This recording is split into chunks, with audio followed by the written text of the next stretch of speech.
Dodit menceritakan semua tragedi itu, dan betapa dia dendam kesumat dengan apa yang terjadi. Selain itu Dodit meminta Mbah Purwo untuk melihat apakah benar mengirim itu adik dari ibunya Rafli.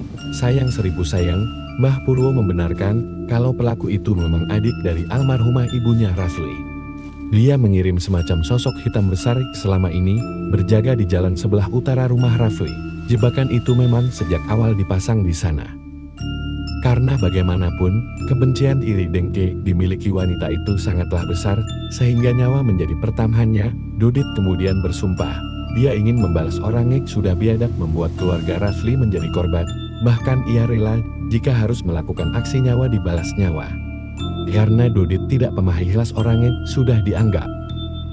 Karena bagaimanapun, kebencian iri dengki dimiliki wanita itu sangatlah besar, sehingga nyawa menjadi pertaruhannya. Dodit kemudian bersumpah, dia ingin membalas orang yang sudah biadab membuat keluarga Rafli menjadi korban, bahkan ia rela jika harus melakukan aksi nyawa dibalas nyawa. Karena Dodit tidak pemahilas orang yang sudah dianggap.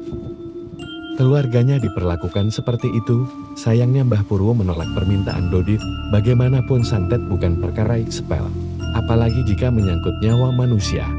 Untuk seorang Dodit sendiri dianggap tidak setara untuk nyawanya, minta ditukar dengan orang yang sama sekali tidak ada hubungannya dengan dirinya. Sejauh apapun, Dodit mencoba membujuk Mbah Purwo agar membalas perlakukan santet itu. Mbah Purwo tetap menolak.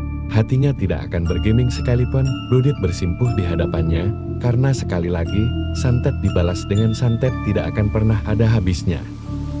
Pada titik putus asa, ketika akan pulang, Dodit kemudian bertemu dengan putra sematawayang Mbah Purwo, baru saja pulang dari tempat hijau.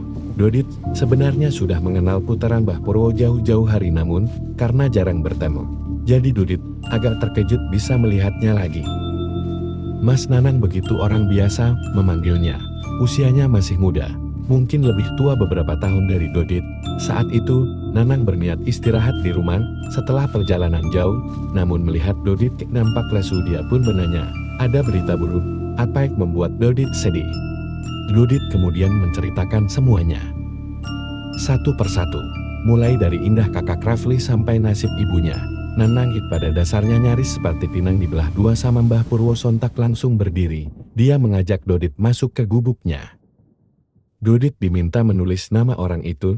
Dodit tidak tahu kenapa Nanang meminta hal itu, tapi Dodit kemudian melakukan seperti apa yang dia perintahkan. Setelah dia menulis nama dari wanita dituding sebagai pengirim santet itu, Nanang kemudian membakarnya dari api di atas batok kelapa sudah menghitam. Nanang kemudian memberi serabut kelapa diguyur menggunakan minyak wangi dan memberikannya kepada Dodit. Gowun, kekno kancamu nek ancendeknya kepingin nuntut balas. Aku sing jamin dusone bawa, berikan ke temanmu, kalau memang dia ingin menuntut balas. Aku menjamin dosa. Dodit melakukannya. Dia membawa serabut kelapa ditekuk kecil dan memberikannya kepada Rafli. Rafli awalnya bingung benda apa yang ada di tangan Dodit. Dodit kemudian menyuruh Rafli menelannya, kalau memang ingin memberi pelajaran sama adik dari ibunya. Rafli masih menaruh dendam dalam hatinya, sontak melakukan apa yang Dodit perintahkan. Setelah itu, Dodit menemui Nanang untuk menyampaikan kabar itu. Nanang kemudian mengatakan kepada Dodit untuk pulang saja, biarkan waktu bekerja.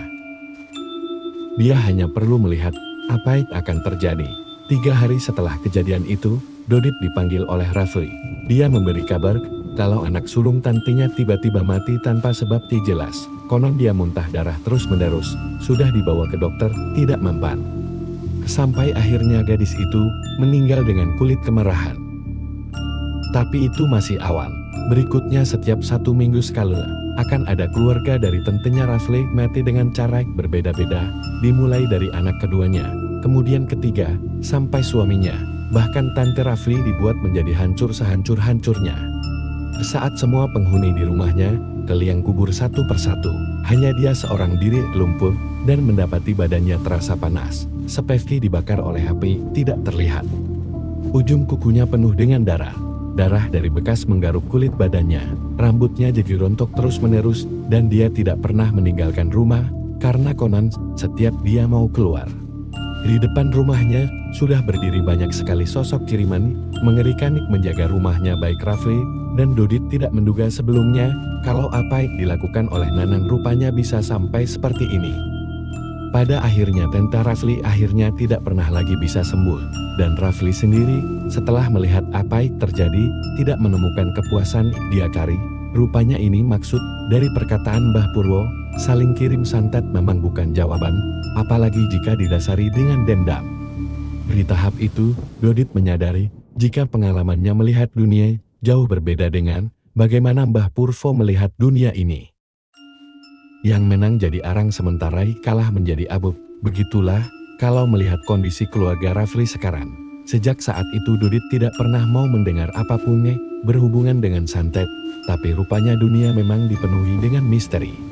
Suatu hari saat Dodit datang berkunjung ke rumah Mbah Purwo, dia bertemu dengan Nanang mengatakan kalau lebih baik Dodit pulang karena untuk waktu yang lama.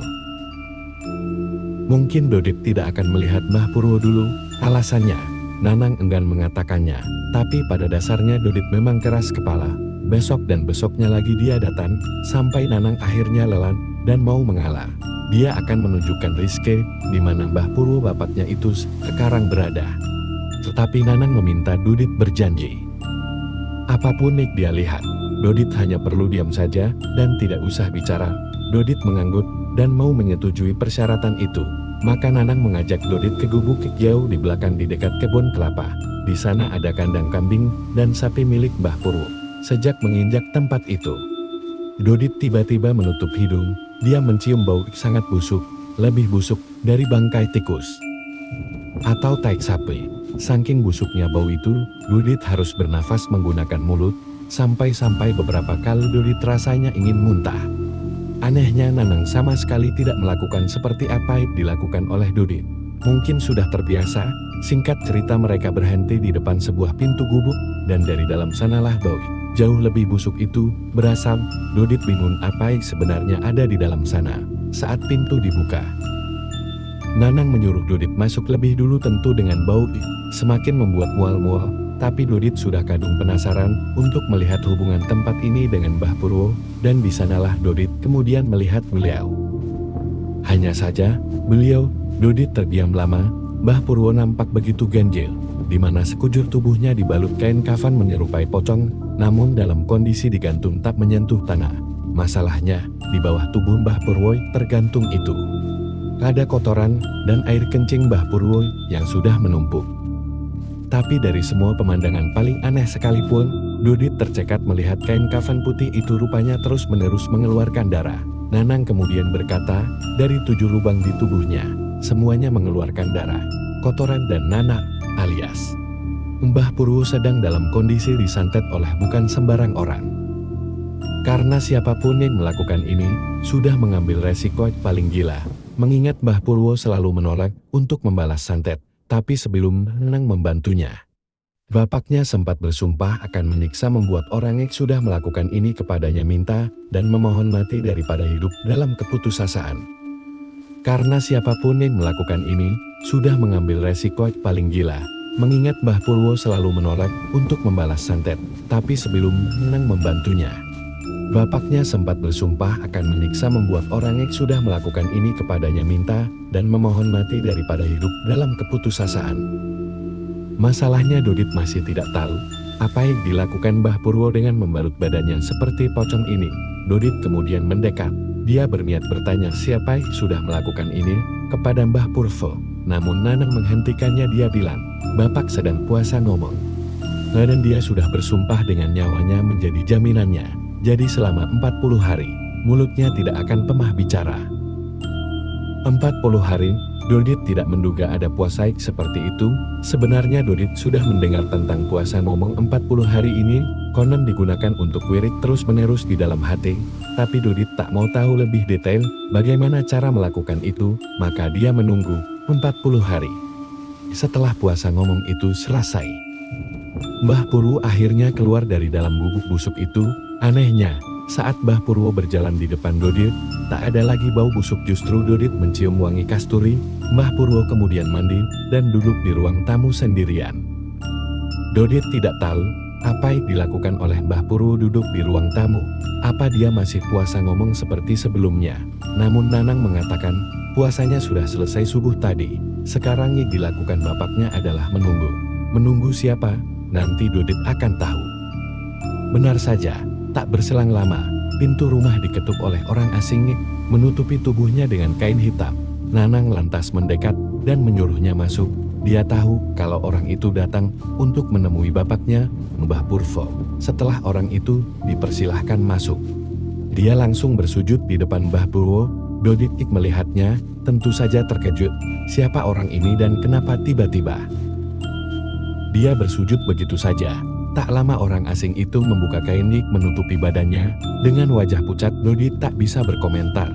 Sekujur badannya penuh dengan luka sayatan pisau atau keris. Semuanya membentuk luka terbuka, hingga terlihat bagian dalam daging berwarna putih, dan terus mengeluarkan darah. Lidahnya sudah dia gigit bahkan sampai dipotong, tapi orang itu tak kunjung mati. Dia memohon tapi tak bisa berbicara. Giginya sudah rontok, dan lehernya nyaris teriris setengahnya. Dia tahu Mbah Purwo sudah melakukan sesuatu kepadanya. Dia hanya bersujud lalu menciumi kaki Mbah Purwo, tapi Mbah Purwo hanya diam saja. Lama sekali orang asing itu didiamkan. Sampai karena mungkin tidak tega melihat kondisi orang itu putus asa, Mbah Purwo membisik di telinga Nanang. Kemudian anak Mbah Purwo itu membawa orang asing itu sambil memberinya catatan, dan sejak hari itu Dodit tidak pernah melihat orang asing itu datang lagi. Ini menjadi kali pertama Dodit melihat Mbah Purwo sampai seperti itu. Hal ini menegaskan kalau sebagaimanapun orang tua itu berbuat, dia tetaplah seorang manusia biasa. Suatu hari, Mbah Purwo mengunjungi rumah Dodit.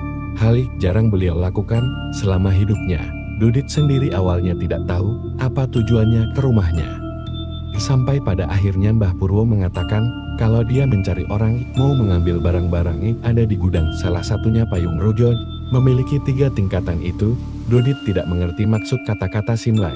Dengan wajah tenang, Mbah Purwo kemudian mengatakan kalau sebentar lagi. Ingin tahu kelanjutan cerita dari lelaku? Terus ikuti Radio Tengah Malam.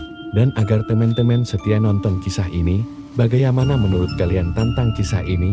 Tulis komentar kalian di kolom komentar.